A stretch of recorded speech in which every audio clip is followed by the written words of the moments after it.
Good morning to all students. आज हम लोग वैदिक काल के बारे में पढ़ेंगे।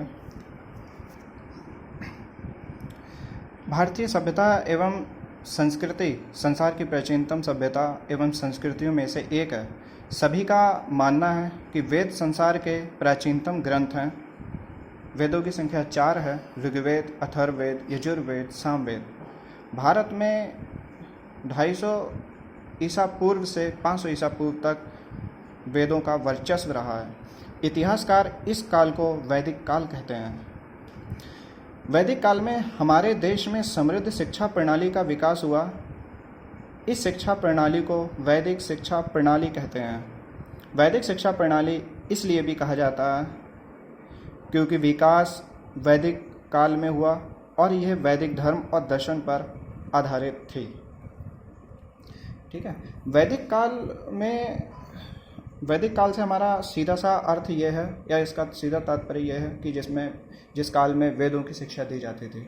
वैदिक काल में वेदों की शिक्षा दी जाती थी। हमारे 4 वेद हैं, चारों वेदों का ज्ञान दिया जाता था। वैदिक काल को 2 उपभागों में बांटा गया है। सबसे पहला है प्रारंभिक वैदिक काल, दूसरा है उत्तर वैदिक काल। इसके बाद वैदिक शिक्षा प्रणाली के मुख्य अभिलक्ष्य: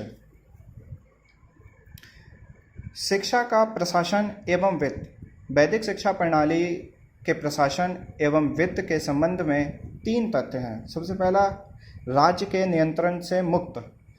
वैदिक काल में शिक्षा की व्यवस्था करना राज्य का उत्तरदायित्व नहीं था। इस समय गुरुओं का व्यक्तिगत नियंत्रण में थी।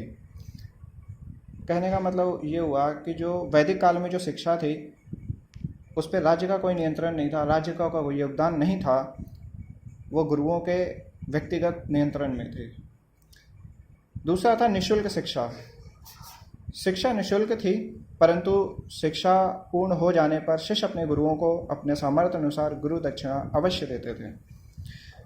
वैदिक काल में शिक्षा तो निःशुल्क थी, लेकिन जब शिक्षा पूर्ण हो जाती थी तो शिष्य अपनी स्वेच्छा से जो भी देना चाहता था वो अपने गुरुजनों को देता था। आय के स्रोत दान, दक्षिणा, भिक्षा और गुरु दक्षिणा। ठीक है, ये प्रणाली के मुख्य उपलक्ष्य थे। इसके बाद शिक्षा की संरचना एवं संगठन। सबसे पहले प्रारंभिक शिक्षा। वैदिक काल में प्रारंभिक शिक्षा की व्यवस्था परिवारों में होती थी। वैदिक काल में भी जो शिक्षा थी वो हमेशा परिवारों से ही होती थी, परिवार से ही शुरू होती थी। लगभग 5 वर्ष की आयु में किसी शुभ दिन विद्यारंभ संस्कार किया जाता था।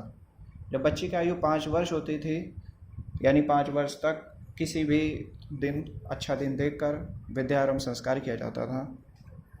यह संस्कार परिवार के पुरोहितों द्वारा कराया जाता था।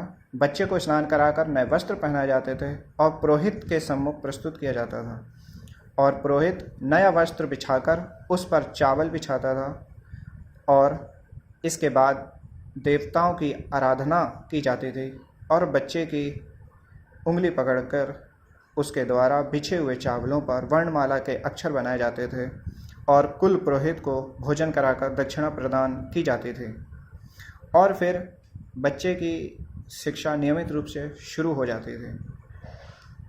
इसके बाद हमारा आता है उच्च शिक्षा। वैदिक काल में उच्च शिक्षा गुरुकुलों में होती थी। 8 से 12 वर्ष की आयु में गुरुकुल में प्रवेश लेता था। गुरुकुल में प्रवेश के समय उपनयन संस्कार होता था। इस संस्कार के बाद उच्च शिक्षा प्रारंभ होती थी। ठीक है, पहले विद्यारंभ संस्कार किया जाता था और बच्चे की प्राथमिक शिक्षा शुरू हो जाती थी। उसके बाद उच्च शिक्षा के लिए गुरुकुलों में 8 से 12 वर्ष की आयु में गुरुकुल में प्रवेश लेते थे बच्चों का, और प्रवेश के समय इनका उपनयन संस्कार होता था। उपनयन संस्कार में क्या होता है ये हम अभी आगे पढ़ेंगे। ठीक, इसके बाद में शिक्षा के उद्देश्य। शिक्षा के उद्देश्य क्या थे? सबसे पहले स्वास्थ्य संरक्षण एवं संवर्धन, यानी कि वैदिक काल में गुरुओं की मान्यता थी कि मनुष्य जीवन का अंतिम उद्देश्य मोक्ष प्राप्त करना है, और इस मोक्ष की प्राप्ति के लिए पहली आवश्यकता स्वस्थ शरीर और निर्मल मन की होती है। ठीक, इसके बाद ज्ञान का विकास। वैदिक काल में ज्ञान को मनुष्य का तीसरा नेत्र माना जाता था और यह माना जाता था कि दोनों नेत्र केवल दृश्य जगत का ज्ञान कराते हैं, परंतु तीसरा नेत्र दृश्य और सूक्ष्म यानी कि जो हमें दिख रहा है वो भी और जो हमें नहीं दिखाई देता उसका भी ज्ञान करवाता था। इसके बाद तीसरा पॉइंट है सामाजिक एवं राष्ट्रीय कर्तव्यों का बोध एवं पालन। ठीक, ये भी एक शिक्षा का उद्देश्य था कि हमारे जो कर्तव्य हैं, सामाजिक कर्तव्य चाहे हमारे राष्ट्रीय कर्तव्य हैं, उनका पालन करना हमें सिखाते। संस्कृति का संरक्षण एवं विकास। हमारे देश की जो संस्कृति है उसको बचा के रखना, उस संस्कृति का विकास करना। नैतिक एवं चारित्रिक विकास। शिक्षा का ये एक बहुत बड़ा बहुत अच्छा उद्देश्य है कि नैतिक और चरित्र का विकास करना। जीविकोपार्जन एवं कला कौशल की शिक्षा प्रदान करना, यानी कि हमें अपना जीविकोपार्जन, जीवन को चलाने के लिए हमें जिन चीज़ों की आवश्यकताएं होती हैं वो, और कला कौशल यानी कि कुछ कलाओं का ज्ञान होना आवश्यक होता था जीविकोपार्जन के लिए। आध्यात्मिक उन्नति यानी कि अध्यात्म का ज्ञान होना, ये आध्यात्मिक उन्नति है। ठीक, ये हमारे कुछ शिक्षा के प्रमुख उद्देश्य थे जिसके बारे में हमने जाना।